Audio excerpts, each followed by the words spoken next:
Hey y'all, welcome to My Way Mysteries, the channel that brings you multi-dimensional content, which means that the readings are from a broad and expansive point of view and that they're not for a specific time but should resonate with you whenever you come across them. So today we're doing a video on INKANYAMBA in collaboration with the Blue AVIAN Starseeds. Yeah. Okay, so Blue Avian, I guess here in Africa or in the South is literally what we call Inkanyamba. And it's interesting because Blue Avian is seen as um those entities from those other dimensions are seen as bird-like entities. Um yeah, feathered deities basically, or feathered entities, right? So they're seen as bird-like entities, and how that translated here um is we got it as Inkanyamba, and it also translated like that for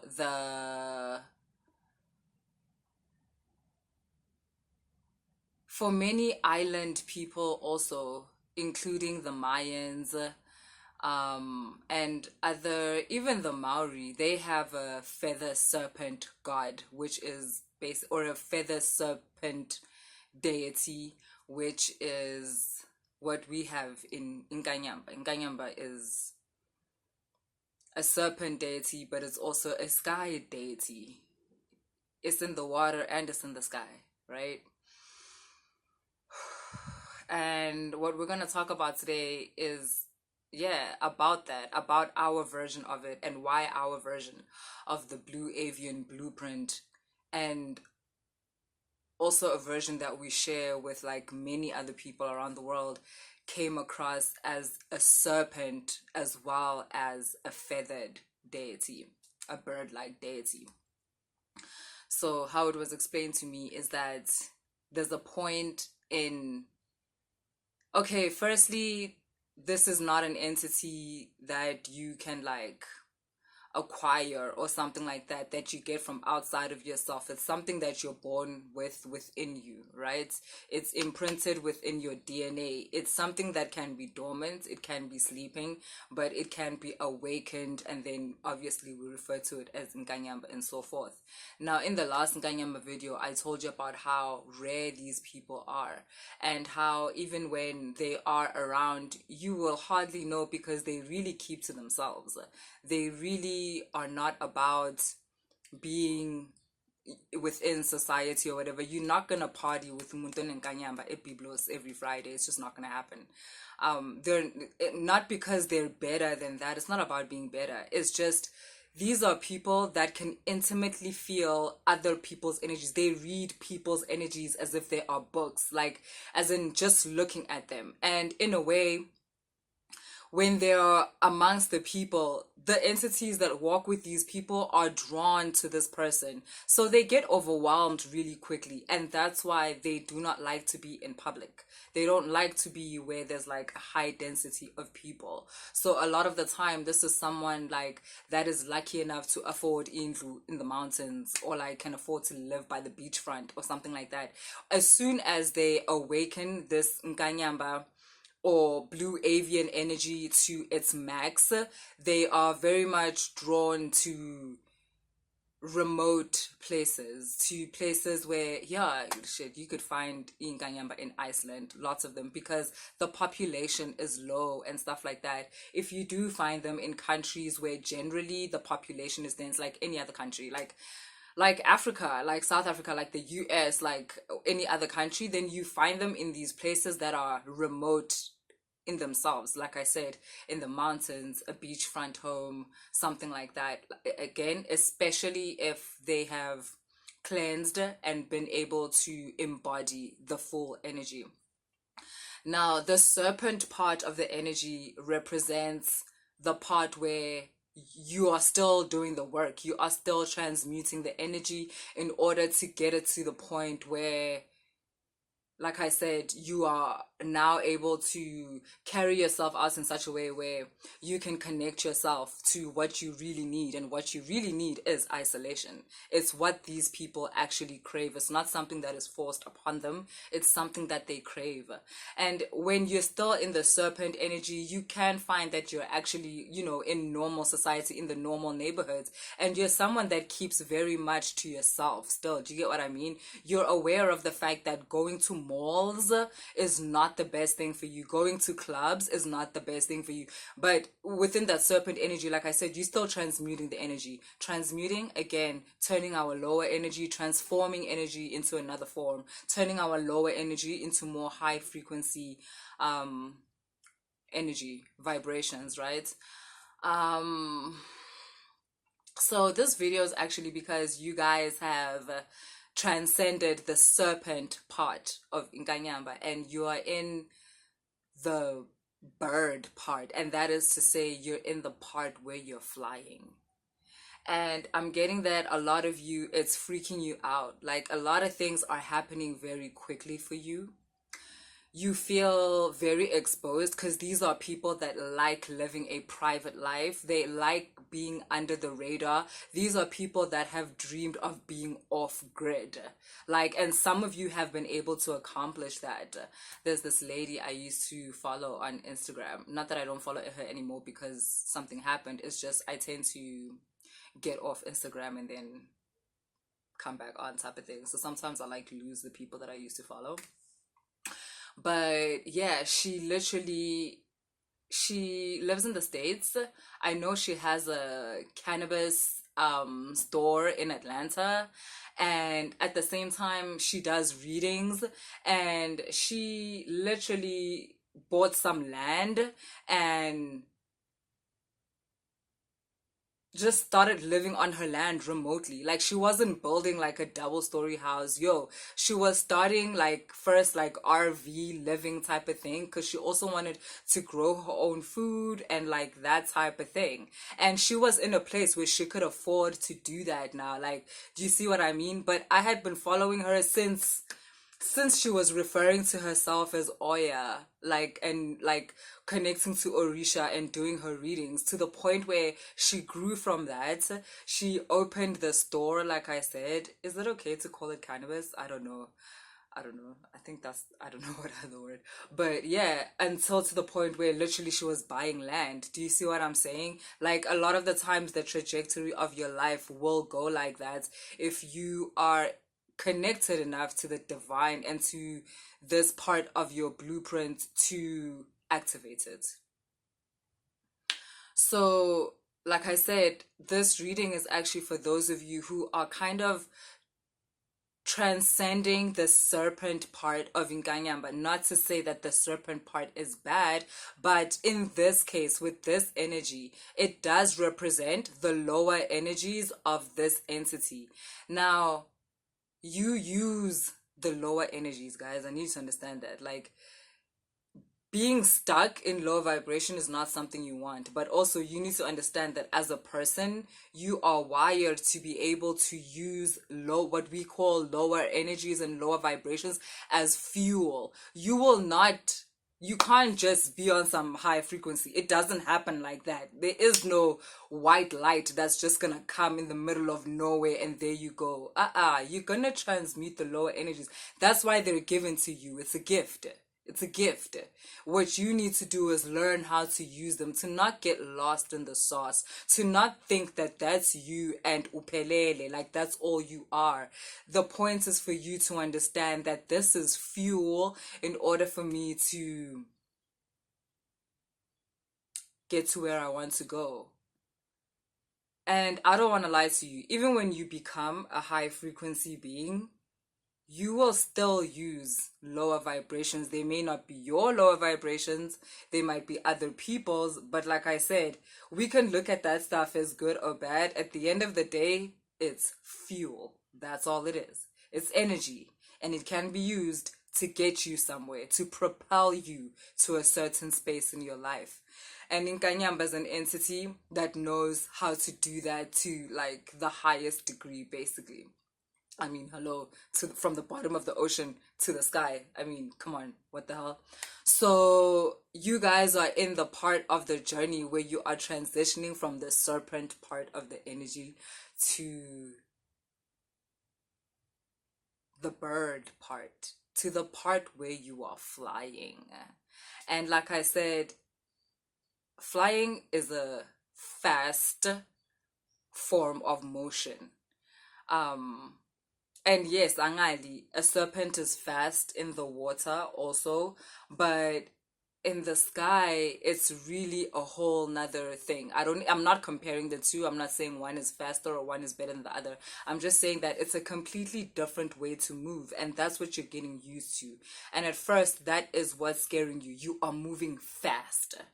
And it has been brought to your attention, maybe by this video, that you are not moving alone, and that's why you're moving so fast. There's this energy that is propelling you, which is this Nkanyamba energy that you are exuding and embodying in its fullest now. Okay. Another thing that I feel like is making you nervous is that the people around you are starting to get shocked. Some of them are literally, it's bringing up fear in people around you. Now, you're moving so fast that you're not gonna get a chance to be affected by these people's fear. I mean, some of you are, because I can feel that some of you are afraid, but it's not your fear. That's what I'm trying to tell you. It's that thing I was telling you before. The way in which you connect with that which is around you. To a person that is in Kanyamba, right? To a blue avian, people are a part of nature. A person is as good as the grass, is as good as the river, is as good as the tree. Like, a person is not seen as different. And I know humans like to be like on a hierarchy where they're on top of this thing they call a food chain. I know I've said it, but for this video, let's pretend I didn't say it. So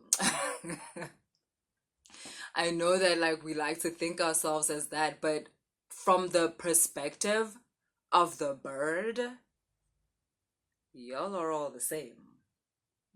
Like, y'all are all the same. The trees, the antelope, the grass, the humans, y'all are the same. To the blue avian, to Inkanyamba, Masehamba Pizulu, y'all are all the same. So and Inkanyamba and Blue Avian are able to connect to nature in such a way that you communicate with nature. So this fear you're feeling is the energy from the people around you that are viewing you, and they are shocked. They're shocked to the point where it scares them. I'm not sure why it scares them. I think the not understanding. I understand that when when they don't understand something, it tends to make them afraid. So from that point of view, it's not that you're doing anything out of the ordinary, but you're doing a lot of things out of the ordinary. It's not that you're doing bad things out of the ordinary, but you are doing things out of the ordinary.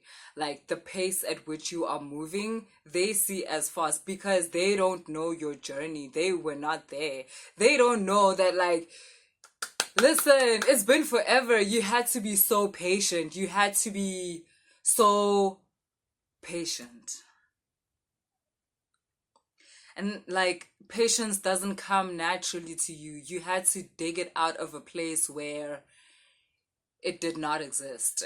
Like, you had to literally make it out of nothing, and you did, because that's what you do. And that's also what these people are shocked at. For the way they see it, you've been able to make a whole thing where there was nothing. And they don't understand, like, what the fuck? And when you are viewing yourself from their perspective, you also get scared because the way you are moving is fast, yo. Like, listen, you are moving so fast that I almost said the authorities can't even see you. Like, because there's some things that you're doing that I think you get, like, the same way in the world you get like police and official. In the spiritual world, you get like these kind of like guardians and stuff like that, like they know that the guardians know there's an energy like you. That's why they're not shocked. They're just like, oh shit, we got a we got a Kukulkan like alive again. We got a blue avian in this dimension. What the fuck? Like Nkanyamba live. Oh my god. So yeah,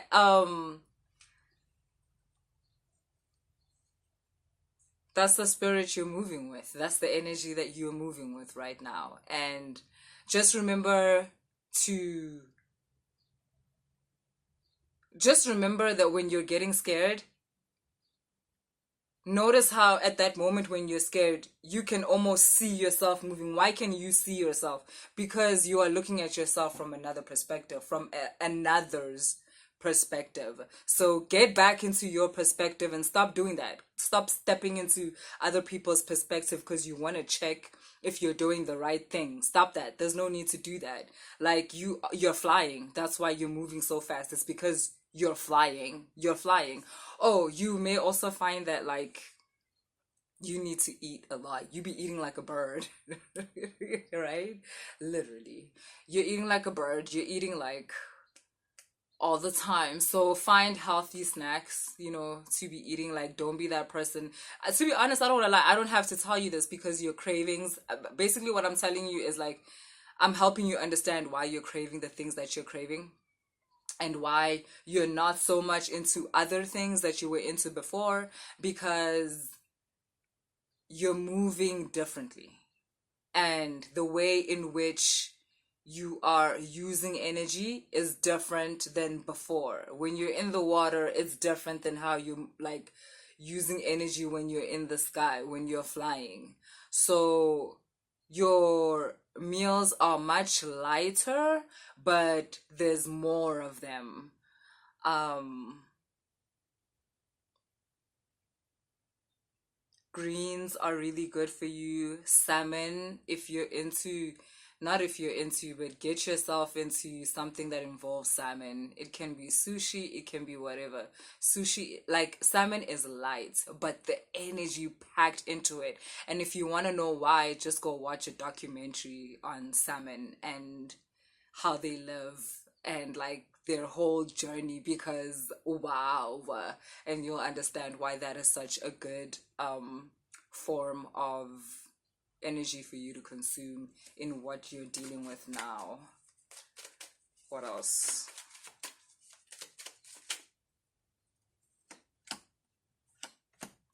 There's really nothing to say anymore other than, like I said, things are happening so quickly, like lightning speed type of shit. And it involves also a lot of change. And um